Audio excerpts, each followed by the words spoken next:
ഭൂട്ടാൻ വാഹനക്കടത്ത് കേസിൽ നടൻ ദുൽഖർ സൽമാന്റെ കൂടുതൽ വാഹനങ്ങളിലേക്ക് അന്വേഷണം. ദുൽഖറിന്റെ കൈവശമുള്ള 4 വാഹനങ്ങൾ കൂടി പരിശോധിക്കാനാണ് കസ്റ്റംസ് നീക്കം. സംസ്ഥാനത്തിന് പുറത്തേക്കും അന്വേഷണം വ്യാപിപ്പിക്കും. കേസിൽ ദുൽഖർ സൽമാനെ കസ്റ്റംസ് വീണ്ടും ചോദ്യം ചെയ്യും.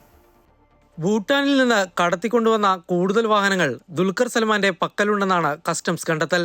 ദുൽഖറിന്റെ 4 വാഹനങ്ങളുടെ വിവരങ്ങൾ കൂടി കസ്റ്റംസ് അന്വേഷിക്കുന്നുണ്ട്. ഈ വാഹനങ്ങളുടെ രേഖകൾ ഹാജരാക്കാൻ ദുൽഖറിന് കസ്റ്റംസ് നിർദ്ദേശം നൽകി.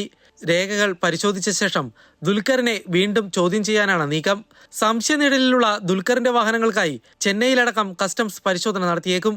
കേസുമായി ബന്ധപ്പെട്ട് കഴിഞ്ഞ തവണ 7 മണിക്കൂറോളമാണ് ദുൽഖറിനെ കസ്റ്റംസ് ചോദ്യം ചെയ്തത്. വാഹനങ്ങൾ നികുതി വെട്ടിച്ചു കൊണ്ടുവന്നതായിരുന്നുവെന്ന വിവരം അറിയില്ലെന്ന് ദുൽഖർ മൊഴി നൽകിയിരുന്നു.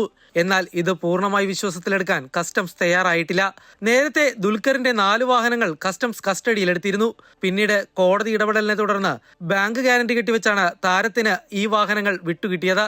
അന്വേഷണ സംഘം ആവശ്യപ്പെടുമ്പോൾ വാഹനങ്ങൾ ഹാജരാക്കണമെന്നും അനുമതിയില്ലാതെ സംസ്ഥാനത്തിന് പുറത്തേക്ക് കൊണ്ടുപോകരുതെന്നും കോടതി കർശന നിർദ്ദേശം നൽകിയിരുന്നു. അമൃത ന്യൂസ്, കൊച്ചി.